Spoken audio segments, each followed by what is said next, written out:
A few months ago, I bought my dream property. It's a little slice of heaven tucked away on the outskirts of a small town, just far enough from everything to feel peaceful, but close enough that I'm not completely isolated.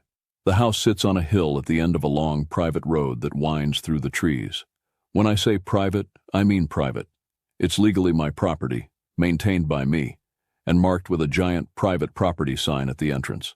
I was crystal clear about this when I bought the place, and it's a big reason why I pulled the trigger on it. This wasn't some run-of-the-mill suburban cul-de-sac with cookie-cutter houses and an overbearing HOA breathing down my neck. The first time I met Pamela, who I'll just call Pam from here on out, she came across as your classic chatty neighbor. She knocked on my door a week after I moved in, holding a plate of cookies and flashing this big, overly rehearsed smile. You know the type. The kind of smile that feels just a little too wide, a little too forced. "I just wanted to say welcome to the neighborhood," she chirped. "I'm Pamela, the HOA president. Let me know if you ever need anything." I was polite. I thanked her for the cookies, store-bought by the way, and stale at that, and made small talk for a few minutes. She asked a lot of questions: where I worked, why I chose this area, whether I lived alone. At the time, I didn't think much of it. Small-town people are just nosy, right? She pointed out the window toward the entrance. "Oh, that road must be such a hassle to maintain all on your own. Have you ever thought about letting the HOA take care of it? It'd be so much easier for you." I told her nicely that I wasn't part of the HOA and had no plans to join. The road was private, and I liked it that way. She didn't push, just nodded like she understood, but there was something in her expression that I couldn't quite place. It was like she was filing my answer away for later. Over the next few weeks, Pam made it her mission to be my friendly neighborhood welcome wagon. She'd pop by unannounced with everything from muffins to gardening advice to flyers about HOA meetings that, again, I wasn't even a part of. Every single time she found a way to bring up the road. "It'd really be helpful to the community if we had access to it," she'd say. "Just for emergencies. You know, in case someone needs a shortcut or if the main road gets blocked." I stayed firm but polite. "I understand, but it's my private property. I'm not comfortable with that." She'd always smile and shrug like it was no big deal.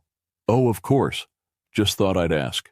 One Saturday, I caught her standing at the entrance to my road with a couple of other HOA members. They were pointing at the road and talking, clearly trying to look like they weren't doing anything suspicious. I went out to say hi, and Pam immediately launched into this weird spiel about how the community would be willing to cover the costs of upkeep if I agreed to open the road to everyone. I told her no. Again. Here's the part that really rubbed me the wrong way. As I was walking back to my house, I overheard one of the other HOA members mutter, "We'll figure something out." Things started to escalate after that. First, I found a letter in my mailbox from the HOA. Again, I'm not even a member. It wasn't official or anything, just a typed-up request asking me to reconsider granting easement rights to the community for the benefit of all. I threw it out. Then, I noticed more HOA members lingering near my property. One guy even had the audacity to pull into my driveway and turn around, but he sat there for a good 5 minutes, staring at my house like he was sizing it up. The final straw came when Pam showed up again, this time with a tone that was a lot less friendly. "Stephen," she said, her voice syrupy sweet but with an edge, "I really think you should reconsider. You don't want to make things difficult for yourself. The community needs that road." I stared at her for a moment, trying to process what I was hearing. Was that a threat?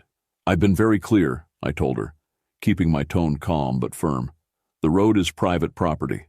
This conversation is over." She didn't argue, just gave me that same fake smile and walked away. That night I posted a polite but straightforward message on the community forum.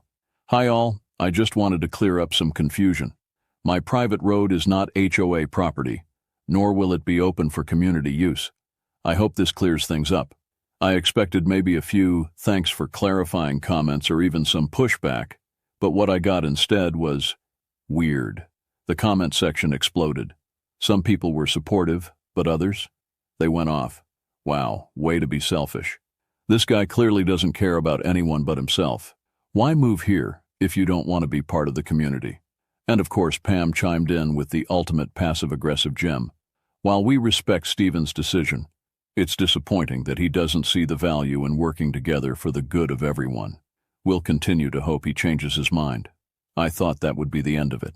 I'd made my stance clear, and there was nothing else to say.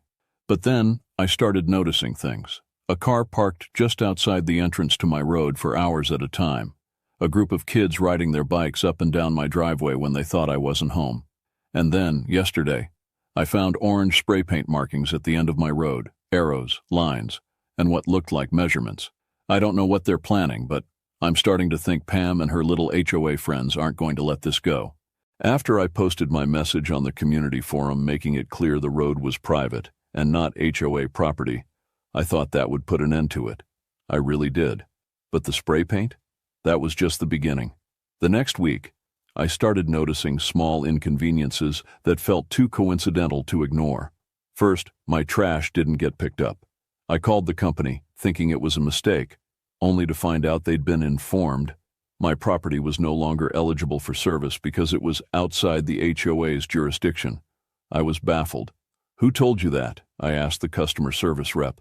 Pamela from the HOA, she said casually, like this was a totally normal thing for a neighbor to do. I had to explain to the trash company, with actual documents, that my property wasn't part of the HOA and never had been. They were understanding, but the whole thing left a bad taste in my mouth. Why was Pam meddling in my business? And how far was she willing to take this? Things only got weirder. A few days later, I came home to find a flyer tucked into my door. It looked official at first glance, neatly formatted, HOA letterhead at the top. But when I read it, I realized it was another thinly veiled attempt to pressure me into giving up my road. The flyer read, "Notice. The HOA is considering plans to improve community access for the safety and well-being of all residents. As part of this effort, we are exploring easement opportunities for private roads in the area. We appreciate the cooperation of all neighbors to make our community safer and more efficient." It wasn't addressed to me directly, but it didn't have to be. The timing was too perfect, and the wording was just vague enough to make it seem like a casual announcement. But I knew better. This wasn't about community safety. This was about my road. At this point, I decided to take action. I installed a few security cameras, nothing fancy, just enough to cover the driveway and entrance to the road. I figured if Pam or anyone else tried anything, I'd have proof, and it didn't take long for the cameras to pay off. One night around 11 p.m., I got a notification on my phone. Motion detected at the entrance. I opened the app, and there they were. 2 people in dark hoodies walking along the edge of my road with flashlights. I couldn't make out their faces, but they seemed to be measuring or marking something. One of them bent down and sprayed more orange paint on the gravel. I grabbed a flashlight and stepped outside, making enough noise to let them know I was there. They bolted immediately, but not before I caught a glimpse of their car, a black SUV with the HOA sticker on the back windshield. I reported the incident to the police the next day, but without identifying the individuals, there wasn't much they could do. Still, I filed the report, just in case. Pam, of course, acted completely oblivious when I brought it up. I ran into her a few days later while getting my mail, and she had the audacity to smile and wave like nothing had happened. "Stephen, how's it going? Settling in okay?" "Fine," I said flatly. "But I noticed some new spray paint on my road the other night. Any idea who might have done that?" She tilted her head, all wide-eyed innocence. "Oh no, that's awful. I hope it wasn't kids messing around. You know how they can be." I stared at her, trying to gauge if she was lying. "Well, I caught 2 people on camera. One of them had an HOA sticker on their car. Pam didn't miss a beat." "Oh, that's so strange. I'll bring it up at the next meeting. Maybe someone knows something." I didn't trust her for a second, but what was I supposed to do? Accuse her outright? Without solid proof, I'd just look paranoid. Then came the parking situation. Overnight, my road became a makeshift parking lot for HOA members. At first, it was just 1 or 2 cars turning around in my driveway. But soon they were straight-up parking at the entrance and leaving their cars there for hours. One day, I came home from running errands and couldn't even get onto my property because 3 SUVs were blocking the road. I went door to door until I found the owners, all of whom gave me the same excuse. "Oh, we didn't realize it was a problem. There's just so little parking in the neighborhood." It was infuriating, but I knew it was deliberate. They wanted me to get fed up and give in. The final straw came when I got a letter from the HOA's lawyer. The letter claimed the HOA had unanimously voted to pursue an easement on my road, citing community necessity. It said they would be willing to compensate me for the inconvenience and strongly encouraged me to cooperate voluntarily to avoid further legal proceedings. I was livid. This wasn't a request. It was a threat. I called my own lawyer the same day. He assured me they didn't have a legal leg to stand on, but advised me to start documenting everything. So that's what I've been doing, saving emails, recording conversations, and keeping a log of every strange interaction. I wish I could say things have calmed down since then, but they haven't. If anything, Pam and her crew are getting bolder. Just last week, I noticed stakes and flags placed along the side of my road, like someone was planning to start construction. When I confronted Pam about it, she laughed and said, "Oh, those must be a mistake. I'll look into it for you." Mistake, my ass. I don't know what their endgame is, but I'm not backing down. This is my property, and I'll fight them every step of the way if I have to. A week after I found the survey stakes and orange spray paint, I woke up to the sound of machinery. At first, I thought maybe one of the neighbors was having some work done, someone cutting down trees or fixing a driveway. But then I noticed something that made my stomach drop. The noise wasn't coming from someone else's property. It was coming from my road. I threw on a jacket and walked out to the entrance of my property. And sure enough, there it was. A work crew with a small excavator parked right next to my private property sign. Two guys in orange vests were unloading tools, and another was marking the ground with spray paint.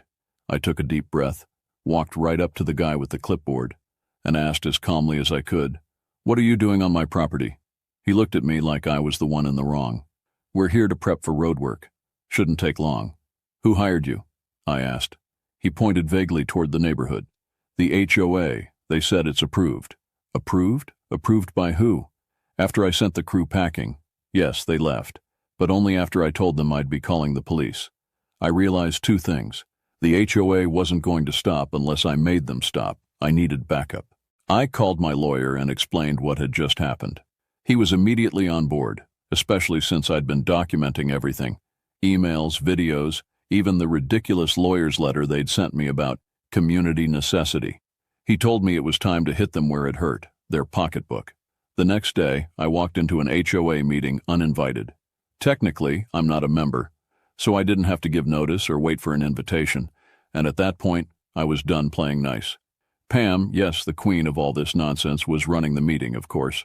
She looked surprised to see me walk in, but quickly plastered on her fake smile.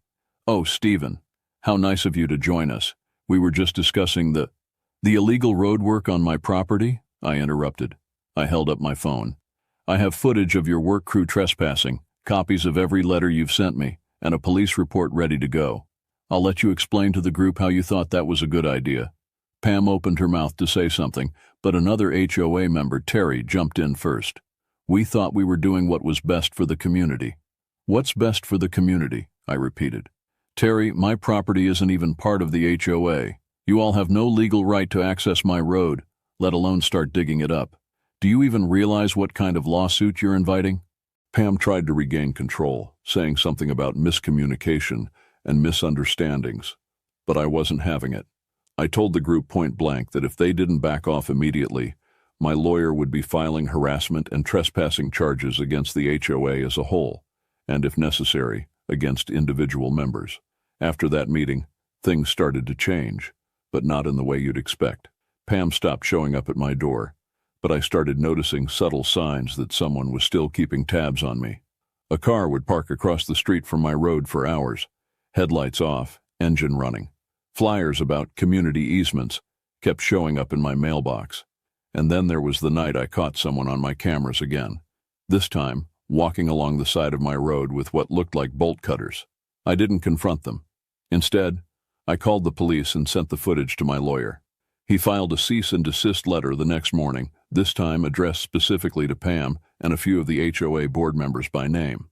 The letter included every piece of evidence I'd gathered so far: the video of the surveyors, the lawyer's letter, the footage of the bolt cutter guy, and even screenshots of some particularly nasty comments Pam had made about me on the community forum. I also took things one step further. I installed a locked gate at the entrance to my road, the kind with a keypad and a camera. If they wanted to mess with my property now, they'd have to go through actual barriers, not to mention the legal system. A few days after the gate went up, I got a knock at my door. It was Pam, but this time she wasn't smiling. Her face was red, and she looked like she'd been rehearsing what to say the entire way over. "This is completely unnecessary," she said, gesturing toward the gate like it had personally insulted her. "We were just trying to improve the neighborhood. You didn't have to make it so hostile." "Hostile?" I repeated. "You hired a work crew to trespass on my property. You sent people to vandalize my road. You harassed me for weeks. And I'm the hostile one?" She stammered something about miscommunication again, but I cut her off. "Pam, this isn't up for debate. Stay off my property and tell your HOA buddies to do the same. This conversation is over." I shut the door before she could respond. Since then, things have been quiet. For now.